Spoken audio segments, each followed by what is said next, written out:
We're going to move on into our 1:30 session. I am so excited about this session. Trish, woo! Hey. It's so awesome to see you. I'm so glad that you're here. So, Trish Ware is the founder of Labor Nurse Mama, and I love what she does. So, she and I have kind of a similar niche or mission is to help women have natural hospital births. I love natural physiological birth. It's my favorite thing to talk about. And Trish, I asked her to be part of this because there's such a huge importance in learning how to advocate for yourself. Okay. And this is in birth and it's in postpartum and it's in your entire motherhood journey because you know what? Your needs are incredibly important. The thing that your child needs the most is a present, nourished, and well resourced mother. So, today we're going to talk about advocating for ourselves. And Trish, are you going to do some EFT with us? I mean, I can. You're kind of putting me on the spot, but I would love to if you want me to. Okay. Well, why don't we start with telling us a little bit about kind of how you got to where you are and what you do? Yeah, so I have always been like a self-proclaimed birth nerd. Like I'm obsessed with birth. Everything birth just makes me excited. I had my oldest son when I was pretty young, and I felt like that was an isolated event because I was so young. I felt very much like my voice was not honored, that I just had to do everything I was told. I had to follow all the policies. And I just really left that birth, even though for a first birth, it was pretty incredible. I left that birth feeling like it had just happened to me. And I just knew in my gut that it wasn't right. And most everyone was like, well, you're healthy, baby's healthy, like you should be happy. And I was young, so I just didn't really trust my instincts or my voice. And so when I went on to have, six children by birth and one adopted. But as I had those other pregnancies, I just got more and more obsessed with birth. I wasn't a labor and delivery nurse at that time. And I ended up, by the way, you can get rid of that note taker. I have no idea what it is or where it came from. So I think you can boot it. That's okay. I One mean, of my, one of I don't my know how to do that. I think if you hover over the three dots, you can kick it out. One of my I messaged my doulast because I have two doulas that work for me. I'm like, did one of you guys add some kind of note taker to our Zoom? So silly. Anyway, it's following me everywhere I go. So I don't know what's happening, but anyhow, so with my subsequent pregnancies, even though I was still pretty young, back then it was the library. We didn't have internet. So I read all the books. I took all these classes. And with Gavin, who was number four, and by the way, all of my children were unmedicated. I had them all unmedicated in a hospital. So, baby number four, I take a Bradley class, right? So, I want to preface this with saying one of the things you said is that I help women have a natural birth in the hospital. I actually let whatever they want to have, whether it's induced, medicated, unmedicated, whatever. What I help women have is the birth they want Yes. and the voice they want. So I never want anyone to be like, so, and I'll tell you why. My fourth son, I take a Bradley class and I was obsessed. Like I was there with my notebook at every class. I was loving it. And I became really, really good friends with the instructor, or so I thought. We got very close. And I even went to her house. Like she had chickens. I'd never seen chickens in real life. Like I'm a food girl. Like I was like, ew, this is disgusting. I was like, she made her own bread. She taught me how to make popcorn in a pan. Like it was life changing. And fast forward at 38 weeks, or 37 weeks, I'm getting my photos done for Gavin. A really good friend of mine was doing them. And she was like, what is wrong with your stomach? And I looked down and you could visually see that Gavin was transverse. Okay. And I called my midwife and I was like, he's turned. And she was like, oh, okay. So I go in and sure enough, he has. And so I was suddenly baby number four. I have all these like fears and these choices. And she was willing to deliver him vaginally breech, which no one really does anymore at all, but she was willing to do it. She also gave me the option for the version, an external cephalic version. Yes. And I chose that because to me, like I knew he was really big and I just did not want to deliver him breech. And Sure. so I chose to do that. And I go in, and my Bradley instructor did not speak to me again What? because I chose to do an intervention. And it really opened up my eyes to the power of coercion and bullying on both sides. Sure. Whether it's from the holistic natural community or the medical community. And I just swore I would never be that person. Like I would always support mom and her choices. And so I went on to become a labor and delivery nurse. I waddled across the stage when my daughter was in me, who is now pregnant with my little granddaughter. And I sat on Friday for my boards, had her on Monday, and just dove in. I went to school to be a labor nurse. That was it. And not go to school to be a nurse. It was to be a labor nurse. Yeah. However, I realized my hands were tied. And so I was a high risk labor and delivery nurse for 16 years, definitely like I'm the crunchy labor nurse. Like everybody, anybody unmedicated, they gave her to me. Anybody they deemed trouble, they gave to me because I was so. I love it. Yeah. All the doulas that were trouble, they gave to me and we became best friends, And sure. So, I did that for a long time. And finally I'll never forget, like I was telling you guys today, I was sitting in my car and crying because I had had a first-time mom who was not following the labor rules. And instead of, making her feel safe, attending to her mental needs, they rush her back to the OR. And I always prepared my patients. But when their beloved doctor, who they've spent their whole pregnancy with, comes in and you're just this labor nurse who they've had for a short time, they're going to go with what the doctor says. Right. And so she went back and that set her path for her birth. And I was sitting in my car, I was on a travel assignment in Torrance, California. And I just sat in the car bawling. And I was like, okay, what can I do? And that was the birth of what is now Labor Nurse Mama.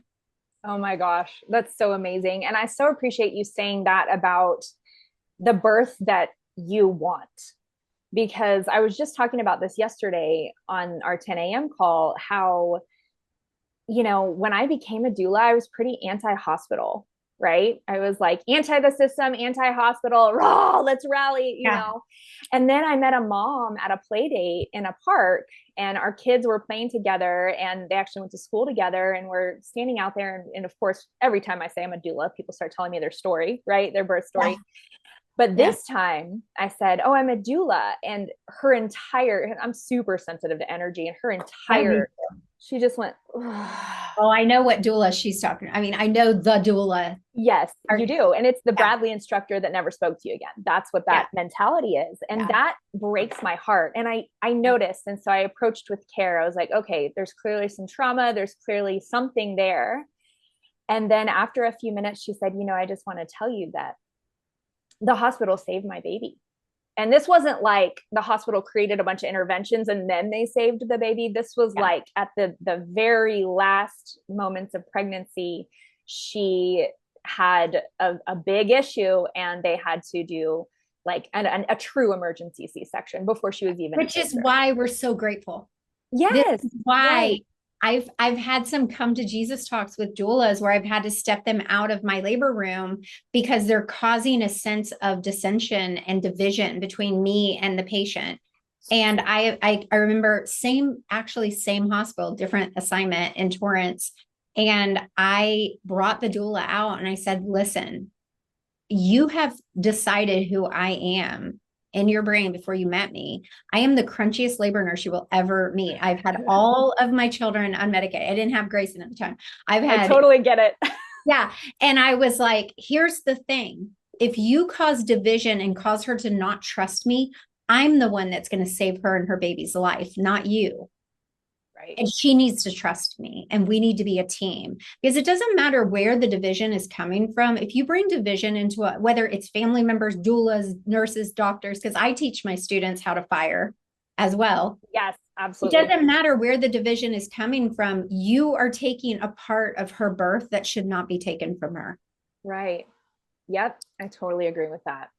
So and by the way, I love the crunchy labor nurses. I have like so many good labor nurse friends, and I do see us as one team. And after attending 75 plus hospital births now, it's like, it's kind of a no brainer. I see that that vibe and that connection needs to be present in order for a woman to feel safe.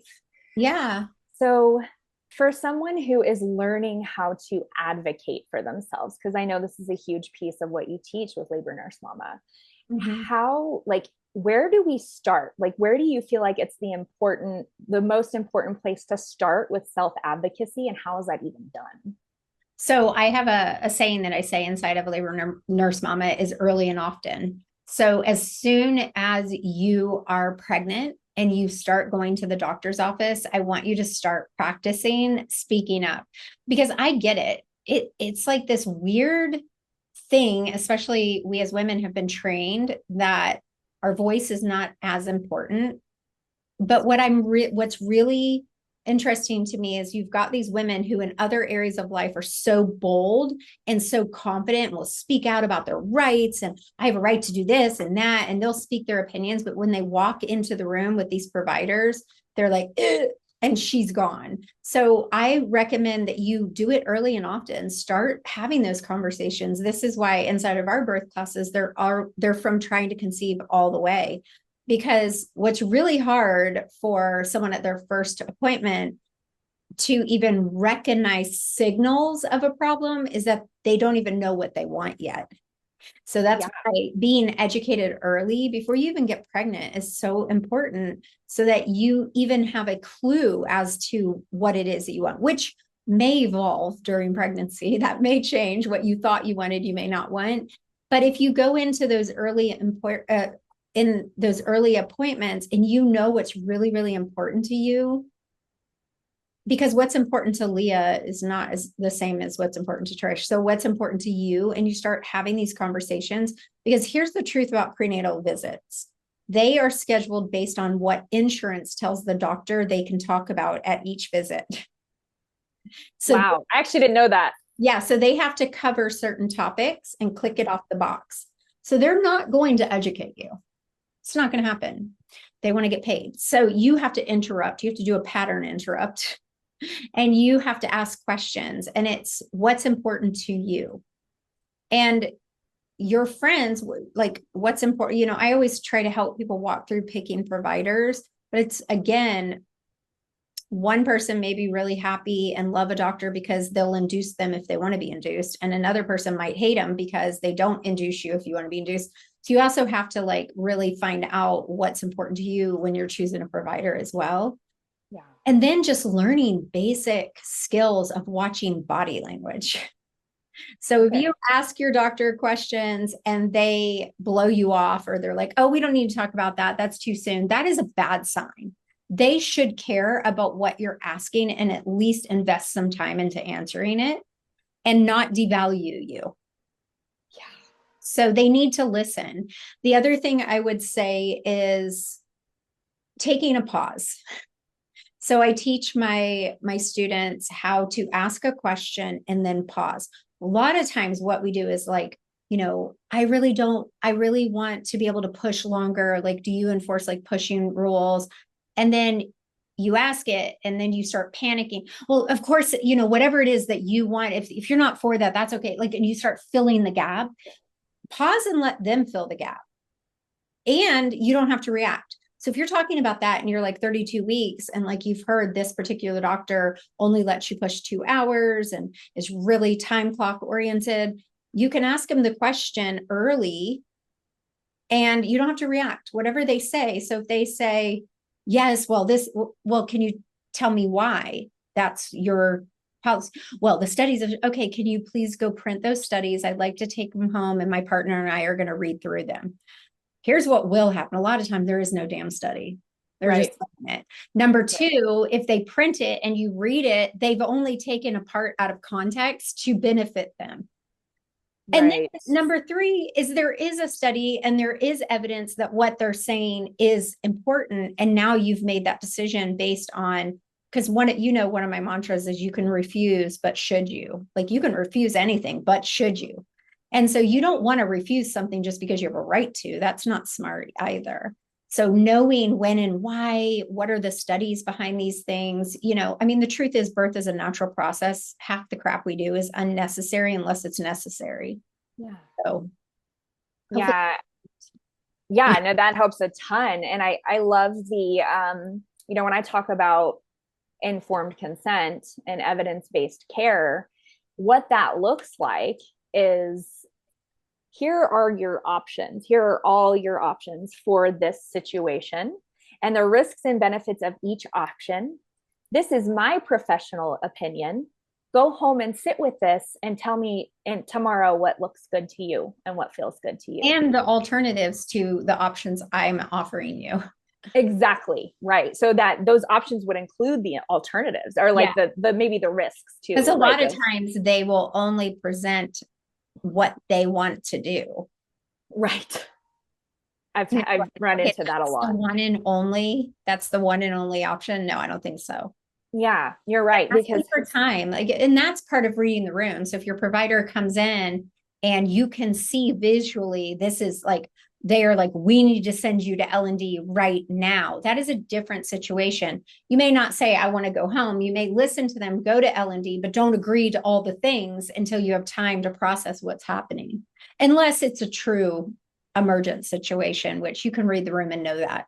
If they send you to L&D and they're like, you really need to have a C-section, and then they're like, we'll schedule you for 6 p.m. tomorrow night.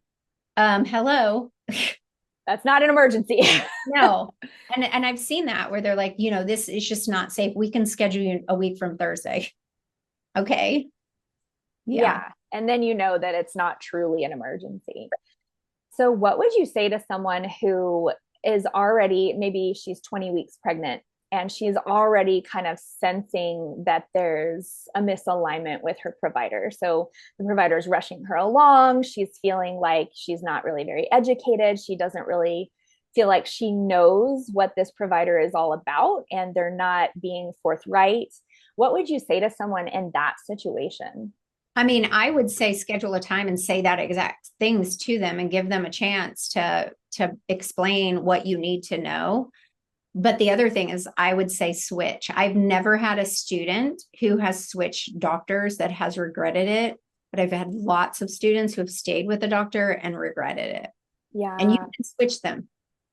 Yeah. That's I've something had that, some that switch it the week before baby comes. okay. So, is there a time when it's too late to switch? No, I mean you can fire your provider during birth. So I teach my students exactly how to fire their labor nurse and their doctor. If your doctor is doing something that you are just like, no, this is non-negotiable, you can fire them from your labor room and the hospital will have to provide a provider. I mean, it's not the best case scenario, but they will have to provide someone. So someone in-house will come and attend your birth. Yeah. Yeah. That makes total sense. And what an empowering birth and an empowering moment to be able to do that and then receive someone who's actually in alignment and Yeah. attentive to you.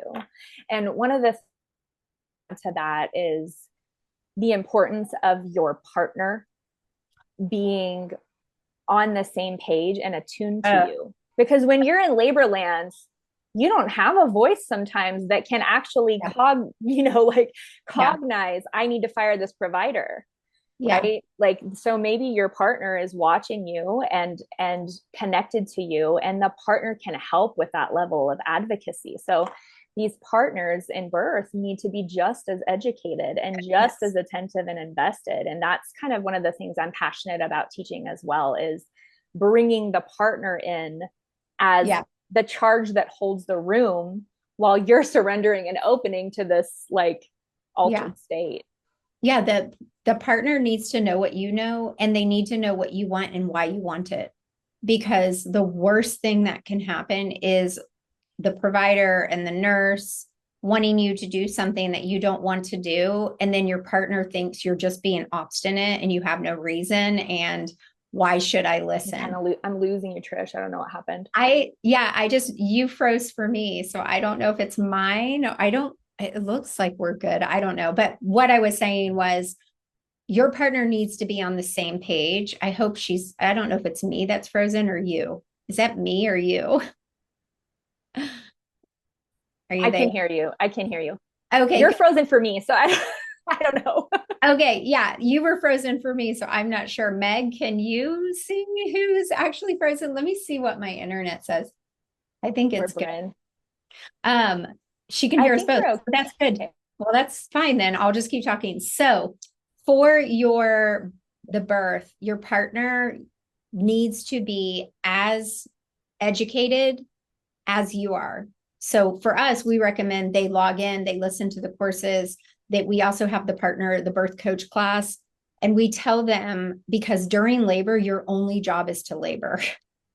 It is not the time Right. where you have to make decisions and all that. That's where your partner needs to step in. But I can tell you, as a labor and delivery nurse who did not agree with a doctor, my hands are tied. I have to follow the doctor's orders unless you refuse, unless one of you guys speak up. So if I'm standing there and I don't agree with the doctor, she's in labor, like her labor world or labor land, like you said, and it's something she doesn't want. Her partner needs to know so that they can say no to that, because I can't say no for you.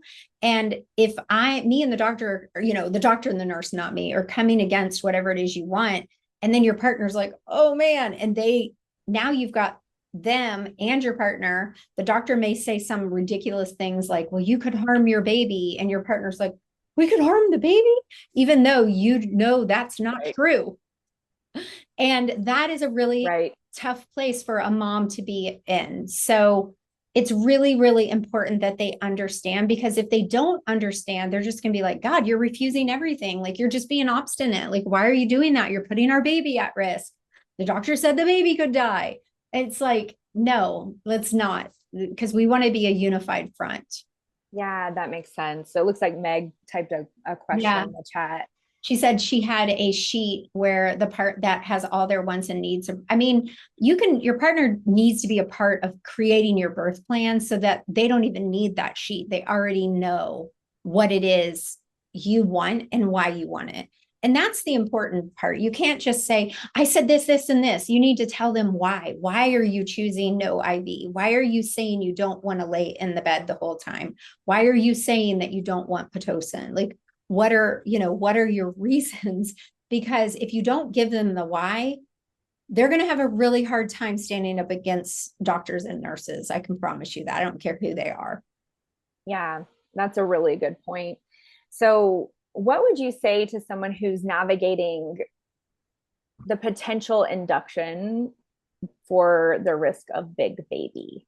So, Oh, like, God. maybe I know. Yeah, I knew you'd roll your eyes. I say don't unless you want it. What I would say is, let your body tell you that it can't deliver the baby that you built. And if there is an actual big baby, which 9 times out of 10, there's not. I can't even tell you how many C-sections I've seen for big baby, and the baby comes out like 6.5. And the like, well, this baby would have never came through your pelvis. And we're all like, okay, we call BS right now. Yeah, like, okay, save your butt right now. right. Big baby, when I first became a labor nurse, that was not even a thing. That was not a thing. But back then, Wow. they could induce you willy-nilly whatever they wanted, and then they locked down on them, so they have to have a medical reason. And suddenly big baby became the reason, the the boutique reason to send people to the hospital. And Right. so what I recommend is knowing that most ultrasounds are off, they're not right. Second, trusting your body first and foremost. Now, are there other co-lying, like maybe you have gestational diabetes or you have some high risk factor?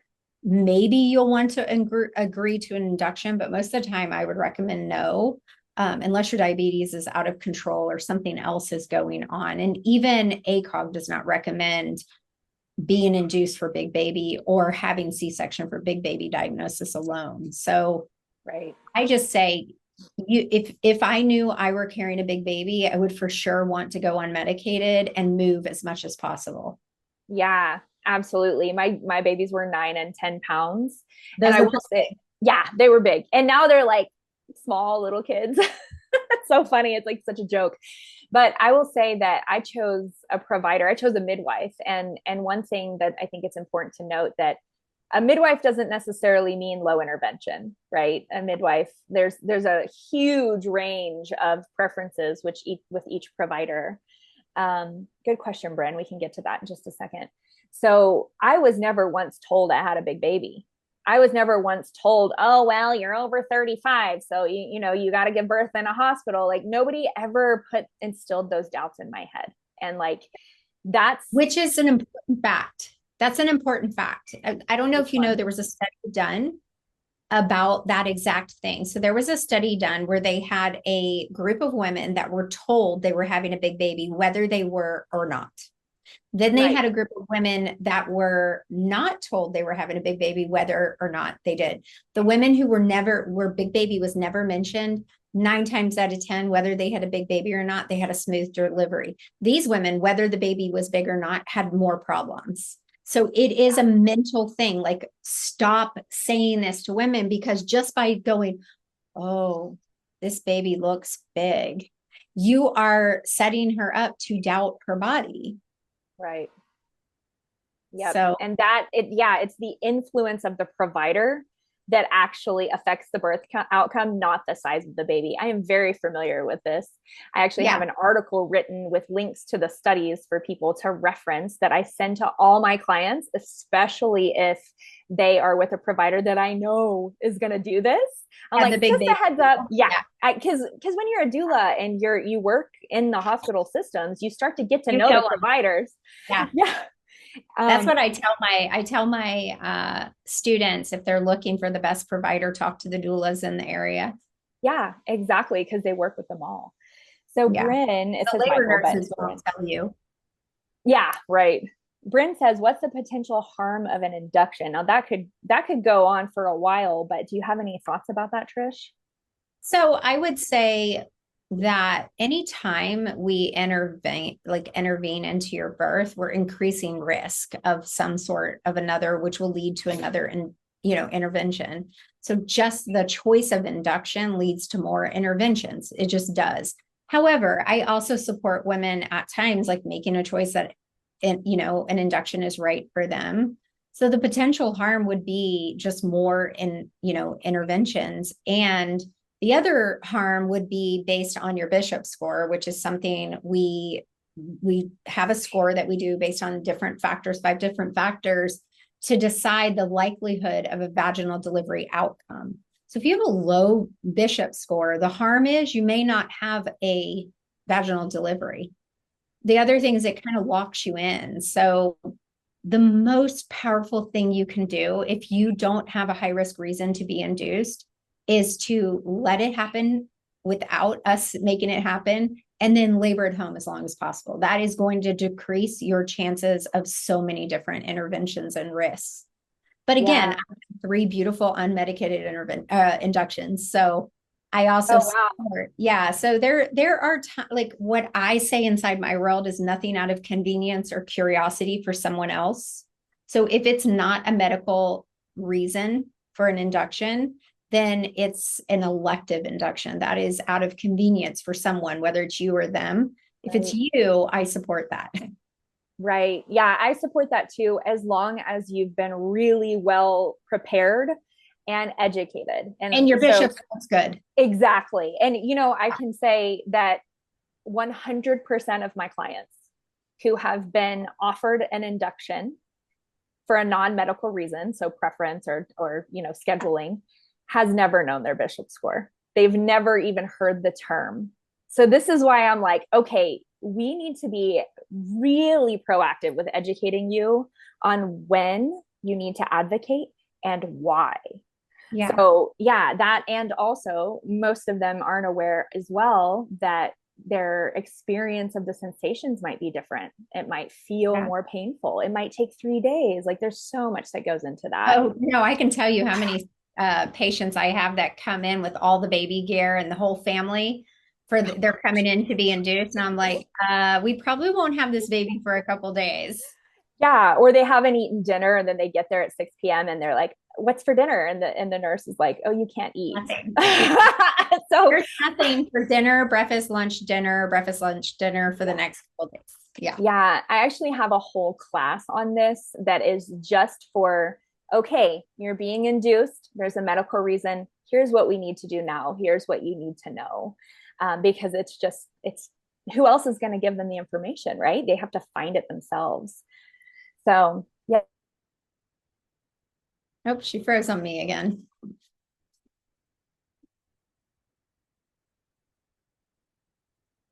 I can't hear you anymore. You Oh, can anybody? Okay, there we go. now Okay. we're right at the end. Yeah, So, it's perfect. Thank yeah, you so much. you're I welcome. loved this conversation. I could talk to you for hours. You're one of my favorite people in the birth world.